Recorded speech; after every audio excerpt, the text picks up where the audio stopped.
अयोध्या नगरी आज सजल छे, चारू दिशि उजियार छे।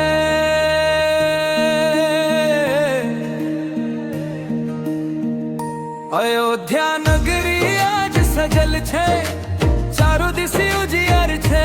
राम जन्म के खुशहाली में गूंज रहल जयकार छे। राम जन्म के खुशहाली में गूंज रहल जयकार छे। चैत मास के नवमी दिन मां सूरज मुस्कायल छे।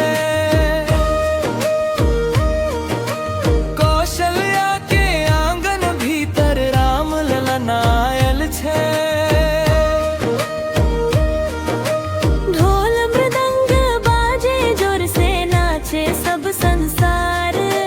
जय श्री राम के नाम गूंजे भेल खुशियाँ पार। अयोध्या नगरी आज सजल छे, चारू दिशि उजियार छे। राम जन्म के खुशहाली में गूंज रहल जयकार छे। राम जन्म के खुशहाली में गूंज रहल जयकार छे। जय जय जय राम लाला, जय जय राम। अयोध्या में आज आयल भगवान। भक्त जन सब नाचे गावे पूरा भेल अरमान। दशरथ राजा फूले न समाय नयन में आंसू धार। देवता सब फूल बरसावे भेल अद्भुत दरबार। सीता राम के नाम जपैत मिट जाए सब पीर। राम बिना जीवन अधूरा ई बात सच्चा धीर। अयोध्या नगरी आज सजल छे, चारू दिशि उजियार छे। राम जन्म के खुशहाली में गूंज रहल जयकार छे। राम जन्म के खुशहाली में गूंज रहल जयकार छे। जय जय जय राम लाला, जय जय राम।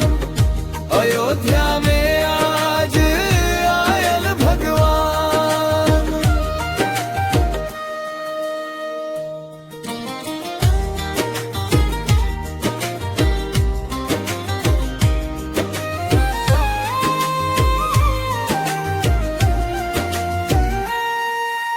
राम नाम में शक्ति अपार छे, दुख सब दूर करे।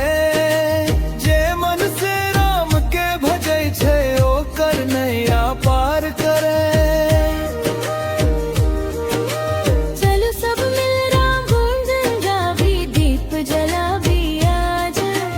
राम नवमी के पावन मौका भर दे जीवन साज। अयोध्या नगरी आज सजल छे, चारू दिशि उजियार छे। राम जन्म के खुश